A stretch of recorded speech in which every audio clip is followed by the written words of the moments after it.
Salut à tous les amis, c'est Aken, j'espère que vous allez bien. On se retrouve dans une nouvelle vidéo, je vais vous raconter des petites histoires d'horreur, des petites histoires classiques comme ça, j'espère qu'elles vous feront plaisir et que vous apporteront ces petits frissons que vous recherchez dans les vidéos. Moi c'est des histoires que j'ai trouvées assez intéressantes, elles sont mystérieuses, on va pas avoir forcément des screamers comme ça qui vont popper sur notre tête, mais en tout cas elles vont veiller un petit mystère dans votre tête et on va peut-être être frustré de ne pas pouvoir les résoudre. Donc les amis, si ça y est, vous êtes prêts, vous êtes installés, prêts à déguster ces histoires d'horreur, n'hésitez pas à liker la vidéo et à vous abonner à la chaîne. Et nous on est parti pour se plonger dans ces histoires d'horreur.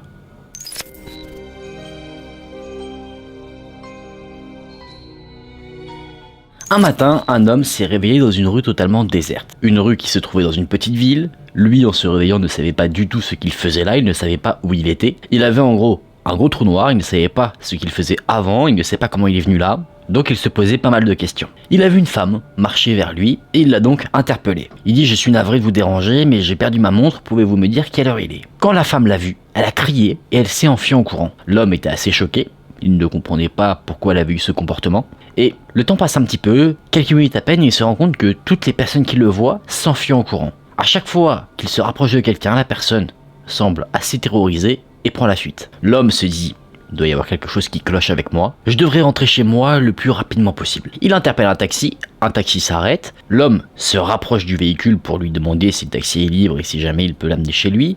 Sauf que le taxi, dès qu'il voit l'homme, il met le pied au plancher et il s'enfuit au volant de sa voiture. L'homme se dit à lui-même: mais c'est totalement fou, qu'est-ce qui se passe? Il n'a aucune idée de ce qui ne va pas chez lui, mais ça commence à lui faire un peu peur. Il se dit: peut-être que ma femme peut venir me récupérer. Si tout le monde a peur de moi, peut-être qu'elle n'aura pas peur, vu qu'elle me connaît. Il trouve une cabine téléphonique et il appelle chez lui. Il espérait tomber sur la voix assez douce de sa femme, sauf qu'il entend une voix assez étrange plutôt que d'entendre la voix de sa femme. L'homme répond: est-ce que Madame Sullivan est là? Et la voix va dire: je suis désolé, elle est indisponible. Son mari est décédé quelques jours plus tôt dans un accident horrible et elle est actuellement à ses funérailles. C'est là que cette histoire s'arrête. L'homme est clairement un fantôme. Il n'y a pas à chercher midi à 14h, c'est un fantôme, et même pas un fantôme que les gens ne voient pas, un fantôme clairement que les gens voient. Après, on n'a aucune description physique de l'homme, donc ça se trouve, admettons, l'homme en tant que fantôme a le même physique qu'au moment de l'accident, c'est-à-dire peut-être totalement défiguré, peut-être qu'il a du sang partout, des trous dans le corps. Ça peut expliquer pourquoi les gens qui le voient sont totalement effrayés dès qu'ils posent les yeux sur lui. On passe à l'histoire suivante.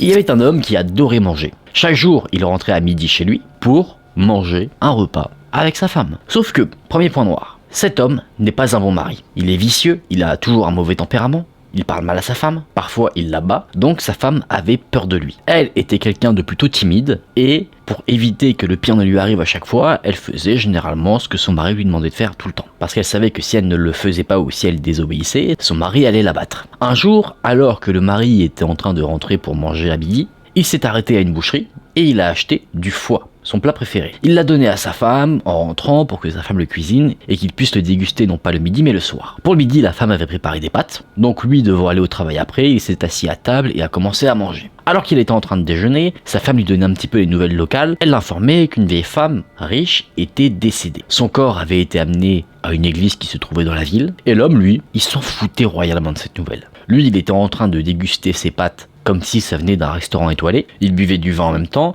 et il ne daignait même pas répondre à sa femme. Après avoir mangé son plat, il a dit: assez, je dois aller travailler. L'homme est donc revenu travailler, et on bascule donc au soir. Le soir, la femme avait préparé le foie que le mari avait acheté, elle avait fait un beau plat, elle avait bien assaisonné le plat, elle avait ajouté quelques légumes, vraiment de quoi faire un beau repas. Sauf qu'au moment où elle devait préparer le foie, elle se rend compte que la viande a disparu, elle est introuvable. Bon, il était pas bien loin. Il était juste dans le mauvais frigo. Donc, elle le trouve, elle le prépare, et elle se dit: je vais goûter pour voir si le plat que j'ai préparé est bon. Elle en goûte un morceau, et là, c'est excellent. Elle se dit que c'est le meilleur plat qu'elle a pu préparer. Elle décide donc de reprendre un morceau, puis un autre, et encore un autre, jusqu'au moment où finalement il n'en reste plus. Là, elle commence à paniquer parce qu'elle se dit: mince, si mon mari rentre et que le foie a été mangé, ça va se chauffer pour moi. En plus de ça, il ne devait pas trop tarder à rentrer du travail, donc elle commence à se poser des questions, à se dire où est-ce qu'elle pourrait retrouver du foie. Et c'est là qu'elle va avoir une pensée assez obscure qui va lui traverser l'esprit. Elle se rappelle de la vieille dame riche qui est décédée un peu plus tôt. Son corps se trouvait dans une église, dans un cercueil, prêt à être enterré,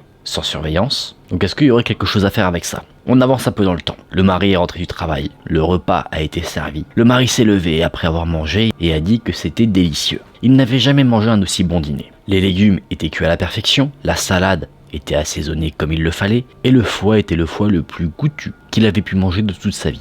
À un moment donné, sachant qu'il en restait encore dans le plat, il a dit à sa femme « Est-ce que tu veux en prendre ?» Et sa femme lui a dit qu'elle n'avait pas faim. La nuit est arrivée, le couple est allé se coucher, l'homme s'est endormi rapidement, après avoir dégusté un bon repas, mais sa femme, elle, n'arrivait pas à fermer les yeux de la nuit. Elle n'arrêtait pas de penser à ce qu'elle avait fait. Alors qu'elle était dans ses pensées, elle a entendu une voix qui semblait à une certaine distance, qui disait « Mon foie, qui a mon foie ?» Cette voix ressemblait à la voix d'une vieille femme.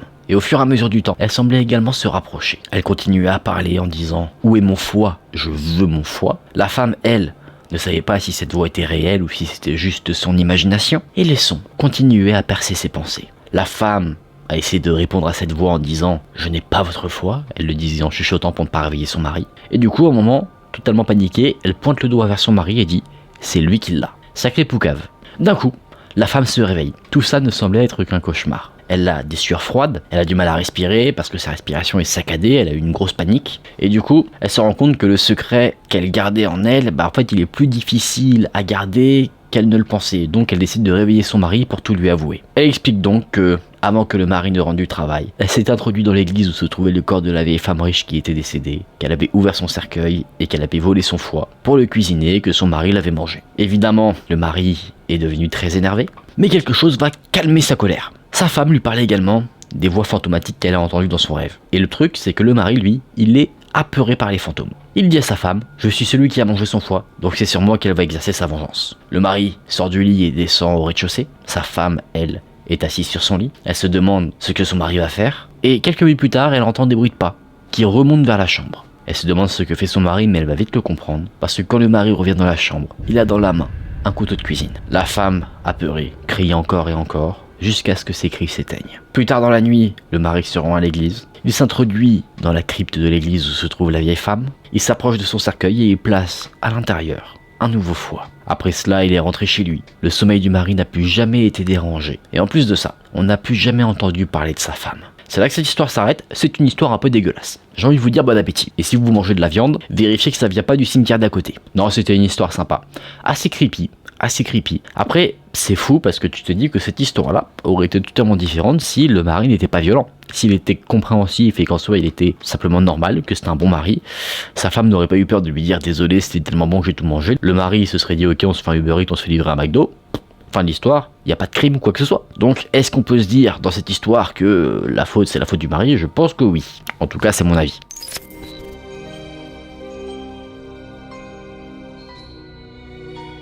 On va voir maintenant l'histoire d'une jeune fille qui s'appelle Joséphine. Elle était assez jeune et elle avait pour habitude d'être en retard à la messe du dimanche. Vous savez, la messe du dimanche matin. À chaque fois, elle oubliait en fait de mettre son réveil, donc elle ne se réveillait pas et elle finissait à la bourre. Ses parents lui en voulaient beaucoup, ils la réprimandaient et au bout d'un moment, en ayant marre de cette situation, elle se dit « Je ne serai plus jamais en retard à cette messe ». Donc, un dimanche matin, Joséphine se réveille à minuit. Sacrément tôt quand même pour la messe qui est généralement aux alentours de 10h je crois. Quand elle se réveille, elle ne sait pas quelle heure il est. Elle pensait qu'elle avait encore trop dormi, qu'elle avait loupé le réveil, donc elle se dit qu'elle va sortir du lit, s'habiller rapidement et aller à la messe. C'est tellement rapide qu'elle ne pense même pas à regarder l'heure. Il fait encore nuit à l'extérieur, mais ça ne l'interpelle pas. Tout est très silencieux, il n'y a personne dans la rue. Le seul son qu'elle entend, c'est le son de ses bruits de pas sur les pavés, alors qu'elle est en train de se frayer son chemin vers l'église. Quand elle entend la cloche de l'église sonner, elle se dit mince, ça va commencer, donc elle décide de prendre un raccourci. Ce raccourci consistait à passer dans le cimetière. Elle arrive à aller à l'église rapidement du coup, elle rentre à l'intérieur et elle s'assoit. Sauf que là, chose étonnante, à l'intérieur de l'église, elle ne reconnaît personne. Alors que généralement, quand tu vas dans une messe d'une église locale, tu devrais reconnaître certains visages. Là, c'est pas le cas du tout. Toutes ces personnes regardent droit devant eux, dans un silence de mort, et quand le prêtre est arrivé pour célébrer la messe, elle se rend compte que lui aussi est inconnu. La messe commence, le prêtre dit qu'ils vont faire une prière pour une jeune fille qui s'appelle Françoise, qui est décédée la nuit passée. Joséphine est assez choquée parce que cette fameuse Françoise, elle la connaît, elle n'avait aucune information sur elle comme quoi elle était décédée. Parce qu'en plus de ça, elle était censée être morte de maladie, et elle n'avait jamais entendu parler de ça. Donc, Joséphine se dit, attends mais il y a quelque chose qui va pas là. Donc elle commence à être assez mal à l'aise dans cette situation. Elle décide de regarder un petit peu autour d'elle, elle essaie de voir un petit peu s'il n'y a pas des informations qui pourraient l'aider à comprendre la situation, et là oui, elle reconnaît une femme. Une vieille femme qui est assise à l'arrière de l'église, sauf que ça ne rassure pas du tout Joséphine, son cœur commence à battre très rapidement parce qu'elle sait que cette femme-là qu'elle voit, elle est décédée il y a un an. Donc si elle est décédée il y a un an, comment peut-elle être dans l'église à faire la messe? Elle décide de replonger son regard vers l'avant de l'église et là elle voit que les gens qui sont assis sont un peu bizarres. Leur peau semble très blanche. Il y en a même un qui se retourne vers Joséphine et lui n'a carrément pas de peau. Il a la chair à vif et en fait c'est un mec qui a plus de peau, en costume. Joséphine se dit « Ok, je me suis retrouvé dans une messe pour les morts. Tous ceux qui sont ici sauf moi sont décédés. C'est une messe pour les spectres. » Elle se rend compte que quelques personnes la regardent, mais ils la regardent pas amicalement, ils la regardent avec un air de colère. Elle comprend rapidement que les gens sont assez choqués de la voir et qu'elle n'a rien à faire ici. Et d'un coup, elle sent une tape sur son épaule. Nerveusement, elle se retourne et elle voit son grand-père, qui est dans la rangée juste derrière celle où elle se trouve. Lui était décédé depuis maintenant 3 ans, et il avait sur son visage un air non pas en colère, mais un air plutôt inquiet. Il se rapproche de sa petite fille et lui dit « Pars maintenant, tant que tu le peux. Tu n'as rien à faire ici. » Immédiatement, Joséphine se lève, attrape son manteau et elle se précipite vers la porte. Elle entend des bruits de pas derrière elle, elle jette un coup d'œil et elle se rend compte que différentes personnes se lèvent et la suivent. Ils ont l'air très en colère après elle et on a bien l'impression que si jamais ils l'attrapent, ils ne vont pas lui faire des choses très positives. Joséphine est terrifiée, elle tombe sur le sol. Certaines personnes lui attrapent les chevilles. Ils étaient en soi en train de l'empêcher de partir. Joséphine se débat, elle essaie de se libérer de l'emprise que les personnes ont sur ses chevilles et finalement, oui, elle arrive à sortir. Non pas sans petits dommages collatéraux, c'est-à-dire qu'on avait essayé de l'attraper par le manteau, du coup elle s'en est libérée, on a essayé de l'attraper par le chapeau, du coup elle s'en est libérée aussi, mais elle arrive à sortir de l'église. Elle est apeurée, elle pleure, elle n'arrive pas à enlever la peur qu'elle avait de son esprit, mais en tout cas, elle est en vie. Elle se précipite vers ses parents, elle leur dit ce qu'elle a vu, ce qu'elle a vécu. Ses parents ont du mal à la croire, et plus tard dans la journée, quelqu'un vient toquer à la porte de Joséphine pour apporter ses effets personnels, donc le manteau et son chapeau qu'elle avait laissé dans l'église. Mais ils n'ont pas été retrouvés dans l'église. Ils ont été retrouvés dans le cimetière. Et ces vêtements n'avaient pas été retrouvés en plus de ça en bon état. Ils avaient été déchirés en lambeaux. C'est là que cette histoire s'arrête. Cette dernière phrase permet clairement d'indiquer ce que les fantômes auraient fait à Joséphine. Ils l'auraient assassinée. Joséphine, en passant par le cimetière, je pense, en fait, est rentrée dans le monde des morts et elle n'est pas du tout rentrée dans l'église où elle voulait aller de base. En fait, il y a une sorte d'église spectrale qui a du pop et elle est rentrée là-dedans, quelque chose comme ça. Faut pas forcément chercher à comprendre midi à 14h la logique de la chose. Faut juste prendre l'histoire telle qu'elle est, se dire que la jeune fille, dans un sens, est rentrée dans le monde des morts. Après, parfois, on se dit que minuit, c'est l'heure un peu idéal pour que des événements un peu chelous se passent. Je sais que 3h c'est l'heure du diable, mais là on n'est pas sur cet aspect là. Mais bon, je pense que si l'histoire nous dit que ça se passe aux alentours des minuit, c'est que ça doit être par rapport à quelque chose de la sorte. En tout cas les amis, on en a fini pour ces histoires. On se remet dans une ambiance plus chill pour en débriefer. Alors ces histoires, moi je sais bien aimé. C'est des histoires assez creepy. Il n'y a pas une dose d'horreur incroyable dans ces histoires, mais il y a un petit malaise, tu vois, dans ces histoires, et c'est ce petit malaise-là que je trouve intéressant et que je voulais vous partager. Vous me direz si vous avez aussi ressenti ce petit dégoût sur certaines histoires, ce petit sentiment de malaise. J'espère que oui. Après, l'horreur, c'est assez subjectif, hein. Certains sont très sensibles à un sujet et d'autres pas du tout. C'est ça qui est beau avec l'horreur, c'est que c'est un peu touche à tout. En tout cas, j'espère que vous avez passé un bon moment sur la chaîne. Moi, c'était un plaisir de vous partager ces histoires. N'hésitez pas à liker la vidéo si elle vous a plu et à vous abonner à la chaîne pour voir d'autres histoires mystérieuses, des affaires de crime, etc. On se dit à très vite dans une prochaine vidéo. Prenez soin de vous, c'était Aken. Salut!